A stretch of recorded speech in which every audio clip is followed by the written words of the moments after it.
দুষ্টু বাঘ, এই তীরটা একেবারে তোর বুকে গিয়ে গিঁথবে। আমার হাতেই আজ তোর মরণ হবে। দোহাই লাগে শিকারি ভাই, আমায় মেরো না। আমার ছোট ছোট 4টা ছানা আছে।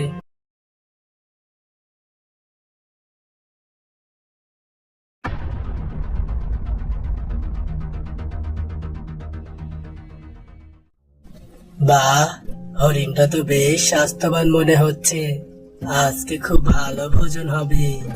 যাই, ছানাদেরকে গিয়ে ডেকে নিয়ে আসি। এই বলে বাঘটি মৃত হরিণকে সেখানে রেখে ছানাদেরকে নিয়ে আসতে যায়।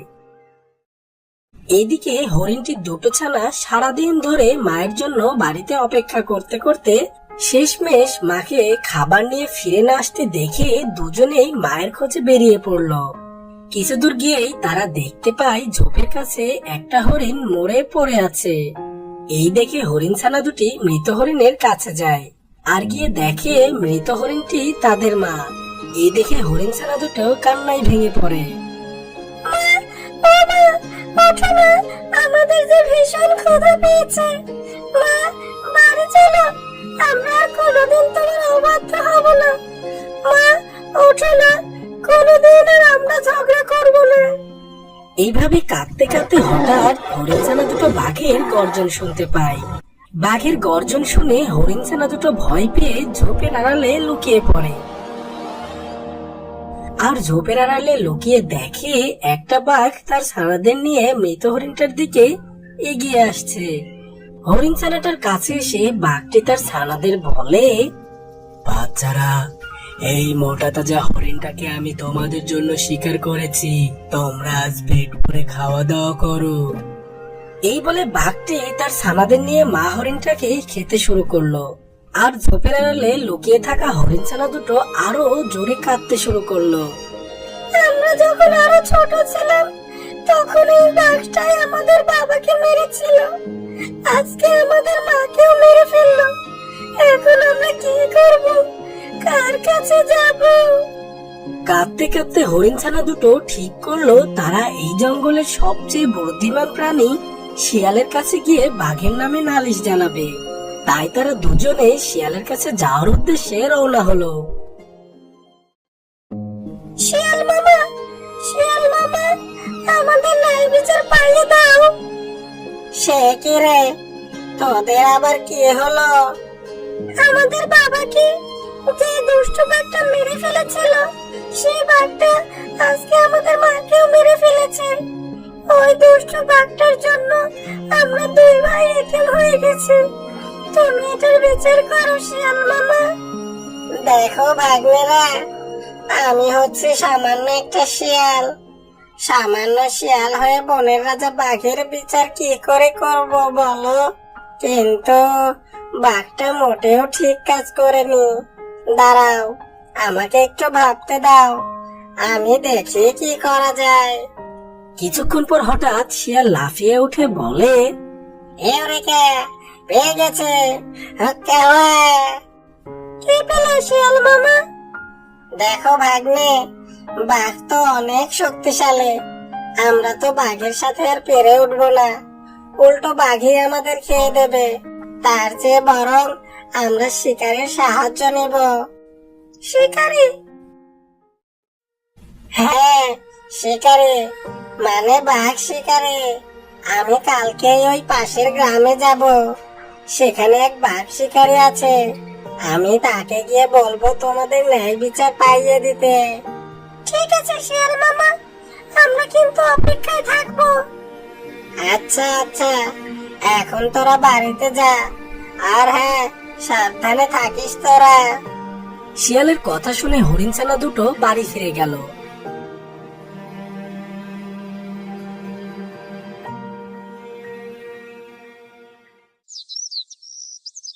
পরদিন সকালে শিয়াল রওনা হয় সেই শিকারীর বাড়িতে যাওয়ার উদ্দেশ্যে। শিকারীর বাড়িতে গিয়ে শিয়াল শিকারীকে ডাকতে থাকে। শিকারী, ও শিকারী, বাড়ি আছো?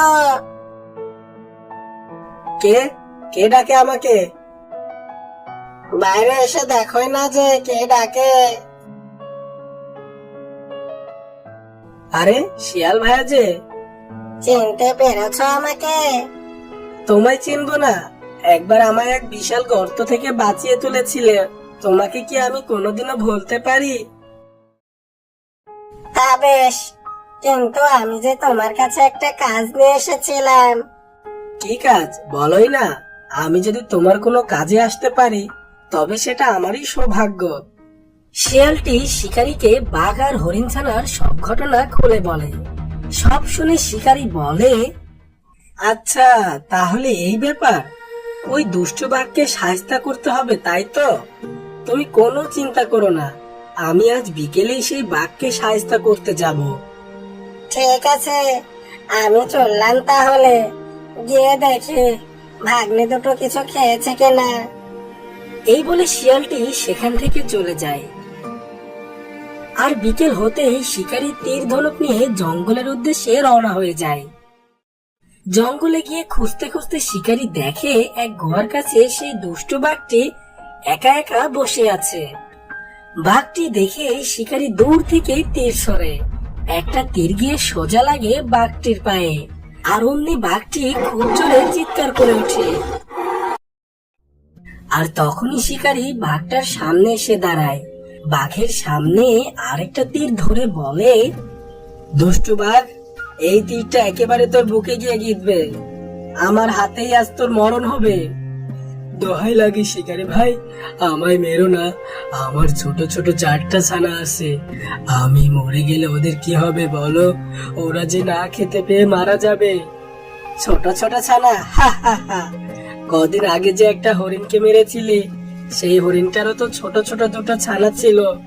ওই ছানা দুটো কিভাবে বাঁচবে ভেবেছিস একবার? এবারের জন্য আমায় ক্ষমা করে দাও শিকারী ভাই, তুমি আমায় যা শাস্তি দেবে আমি মেনে নেব, কিন্তু আমার ছানাগুলো এতিম করে দিও না, আমি হাত জোর করছি তোমার কাছে।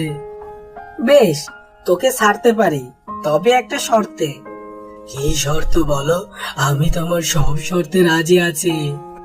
যে হরিণটাকে তুই মেরেছিস সে হরিণটার ছানা দুটোকে তোকে লালন পালন করতে হবে।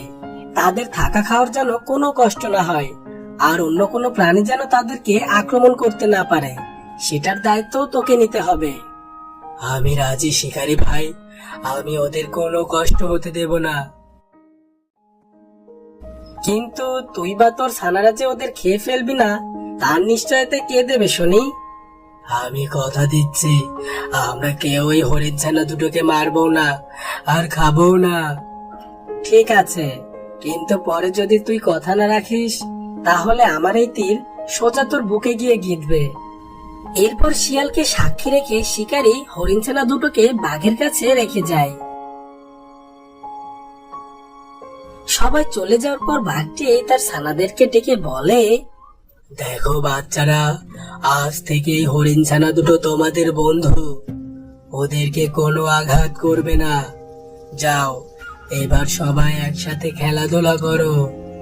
ছানারা চলে যাওয়ার পর বাঘটি মনে মনে হেসে বলে, হো হো হো, হরিণ ছানারা, তোমরা শুধু একটু বড় হও, আর তারপরে গুহায় নয়, আমার পেটেই তোমাদের জায়গা হবে। হা হা হা। এরপর এভাবে অনেক দিন কেটে যায়, হরিণ ছানারাও বড় হতে থাকে। একদিন বাঘ তার ছানাদেরকে ডেকে বলে, শোনো, সামনের মাসে আমার বড় ছানার বিয়ে দেব, আর সেই বিয়েতে সবাইকে হরিণ ছানা দুটোর মাংস খাওয়ানো হবে। হা হা হা।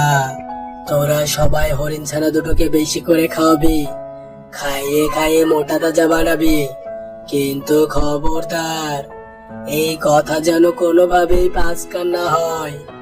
কিন্তু আড়াল থেকে হরিণ ছানা দুটো বাঘের সব দুষ্ট বুদ্ধি শুনে ফেলে। সব শুনেও তারা বাঘের গুহা থেকে পালিয়ে না গিয়ে সেখানেই থাকতে থাকে। শিকারী আর শিয়ালের কাছেও কোনো নালিশ জানায় না। এর কিছুদিন পর একদিন বাঘটি ব্যথায় কাতরাতে কাতরাতে গুহায় ফিরে আসে। মরে গেলাম রে, পায়ের ব্যথায় মরে গেলাম। তোমার কি হয়েছে বাঘ মামা? তুমি এভাবে চিৎকার করছো কেন? আরে চিৎকার কি আর সাধে করছি, আমার পায়ে যে বিষাক্ত গাছের কাঁটা ফুটেছে, ব্যথায় আমার সারা শরীর কাঁপছে। কোথায়? দেখি দেখি। এ কি? এ তো দেখি সেই বিষাক্ত জংলি গাছের কাঁটা। এই কাঁটার আঘাতে মানুষও মরে যায়। হ্যাঁ, এখন উপায়, আমি যদি মরে যাই আমার ছানাদের কি হবে? তুমি একদম চিন্তা করো না বাঘ মামা, আমি এক ধরনের ঔষধি গাছ চিনি। ওই গাছের পাতার রস চিবিয়ে তোমার ক্ষতস্থানে লাগিয়ে দিলেই তোমার ক্ষত সেরে যাবে, আর বিষও কেটে যাবে। কোথায় পাবো সেই ঔষধ? কে এনে দেবে আমাকে? আমি যাব বাঘ মামা, এই জঙ্গলের শেষ মাথায় আছে সেই ঔষধি গাছ। আমি আজই যাব তোমার জন্য ওই ঔষধি পাতা আনতে। এই বলে একটি হরিণছানা ঔষধি পাতার সন্ধানে জঙ্গলের শেষ মাথায় যায়, আর আরেকটি হরিণছানা বাঘের সেবা করার জন্য গুহাতেই থেকে যায়।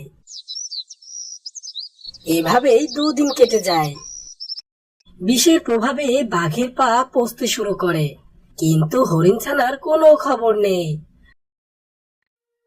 বাঘটি মনের দুঃখে ভাবতে থাকে, এটা আমার পাপেরই ফল। হরিণছানা দুটোর দায়িত্ব নিয়ে আবার এদেরকে মেরে ফেলার ফন্দি করেছিলাম। সৃষ্টিকর্তা সেই জন্যই আমাকে এত ভয়ঙ্কর শাস্তি দিচ্ছেন। আমি হয়তো আর বেশি দিন বাঁচবো না। এসব কিছু ভাবতে ভাবতে বাঘের 2 চোখ দিয়ে পানি পড়তে থাকে। ঠিক সেই সময় হরিণছানাটি ঔষধি গাছের পাতা নিয়ে হাজির হয়। আমি এসে গেছি বাঘ মামা, এই দেখো ঔষধ, এটা লাগিয়ে দিলেই তোমার ব্যথা এক্ষুনি সেরে যাবে। হরিণছানা দুটো বাঘের পায়ে ঔষধি পাতার রস লাগিয়ে দেয়। তারপর আস্তে আস্তে বাঘের পায়ের ক্ষতস্থান শুকাতে শুরু করে। একসময় বাঘটি সম্পূর্ণ সুস্থ হয়ে যায়। এদিকে বাঘের বড় ছানার বিয়ের দিনও এগিয়ে আসতে থাকে। বিয়ের খবর সারা জঙ্গলে ছড়িয়ে পড়ে। শিয়াল আর সেই শিকারী কিভাবে যেন জানতে পেরে যায় যে বাঘের ছানার বিয়েতে হরিণ ছানা দুটোর মাংস খাওয়ানো হবে। তাই তীর ধনুক নিয়ে শিকারী আর শিয়াল ছুটলো বাঘের গুহায়। কই বাঘ, আছিস নাকি? বেরিয়ে আয়। এই কি শিকারী ভাই, তুমি হঠাৎ এলে যে? আসবো না বলছিস? শুনেছি তোর নাকি ছেলের বিয়ে। হ্যাঁ, আর 2 দিন পরে আমার ছানার বিয়ে। আমরা খবর পেয়েছি সেই বিয়েতে নাকি তুই সবাইকে হরিণ ছানা দুটোর মাংস খাওয়াবি বলে ঠিক করেছিস। আজ আমার হাত থেকে তোকে কেউ বাঁচাতে পারবে না। আমাকে মারতে চাইলে মেরে ফেলো শিকারী ভাই, কিন্তু আমার একটা কথা শোনো। তোর কোনো কথাই আমি শুনবো না, বিশ্বাসঘাতক কোথাকার। ঠিক সেই সময় হরিণছানা দুটো এসে শিকারীকে থামায় আর বলে, বাঘ মামাকে মেরো না শিকারি মামা। কে বলছো তোমরা? তোমরা জানো এই বাঘ তোমাদের খেয়ে ফেলতে চেয়েছিল। আমরা না আসলে 2 দিন পরে তোমরা বাঘের পেটে চলে যেতে। সে কথা আমরা জানি শিয়াল মামা। জানো? তাহলে সে কথা আমাদের আগে জানানি কেন? আগে জানলে তখন এই বাঘকে নরকে পাঠিয়ে দিতাম। এই কথা কেন বলছো শিকারি মামা? বাঘ মামারই বা কি দোষ বলো? প্রকৃতির নিয়মে যে বাঘেদের শিকার করে মাংস খেয়ে বেঁচে থাকতে হয়। ওরা তো আর আমাদের মতো ঘাস পাতা খেয়ে বাঁচতে পারে না। আমরা সবাই যদি বাঘেদের পেটে যেতে অস্বীকার করি, তাহলে বাঘেরা বাঁচবে কি খেয়ে বলো? এতে তো বাঘেদের আর কোনো দোষ নেই। হরিণছানা দুটোর কথা শুনে শিয়াল, শিকারী ও বাঘ এরা 3 জনই ভীষণ অবাক হয়ে যায়। তখন বাঘটি বলতে থাকে, শিকারী ভাই, আমাকে মাফ করে দিও। আমি সত্যিই সবসময় হরিণছানা দুটোকে খেয়ে ফেলতে চেয়েছি। এটাও ঠিক, আমার ছেলের বিয়েতে আমি ওদের মাংস খাওয়াবো বলে ঠিক করেছিলাম। কিন্তু কিছুদিন আগে যখন আমি অসুস্থ হলাম, তখন এই হরিণছানা দুটো দিন রাত সেবা করে আমাকে সুস্থ করে তুলেছে। সেদিন আমি বুঝতে পেরেছি যে ওরা আমাকে কতটা ভালোবাসে। আমি ওদের মা বাবাকে মেরেছি, তারপরও তারা আমাকে খুব যত্ন করে সুস্থ করে ফেলেছে। আমাকে ক্ষমা করে দিস রে তোরা। আমি সত্যিই পাপী, কিন্তু তোরা খুব ভালো রে। তোদেরকে আমি মারতে চাইতাম, কিন্তু এখন আর চাই না। ধরা পড়ে গিয়ে এখন মায়া কান্না কাঁদছিস? তুমি চাইলে আমাকে মেরে ফেলতে পারো শিকারী ভাই, কারণ আমি স্বীকার করছি যে আমি ভুল করেছি। কিন্তু আমি যে সত্যি আমার ভুল বুঝতে পেরেছি সেটা বিশ্বাস না হলে গুহার পিছন দিকটা দেখে এসো। সেখানে বড় বড় দুটো গরু বাঁধা আছে। আমার ছেলের বিয়েতে খাওয়াবো বলে নিয়ে এসেছি আমি। হরিণছানা শিকারী আর শিয়াল গুহার পিছে গিয়ে দেখে সত্যি সত্যি সেখানে দুটো গরু বাঁধা আছে। হরিণছানা দুটো বুঝতে পারে বাঘ তাদের সত্যি সত্যিই মন থেকে ভালোবাসতে শুরু করেছে। এরপর হরিণছানা দুটি বাঘের কাছে যায়, আর এভাবে বাঘ তার সন্তানদের মতো করে হরিণছানা দুটোকে লালন পালন করতে থাকে।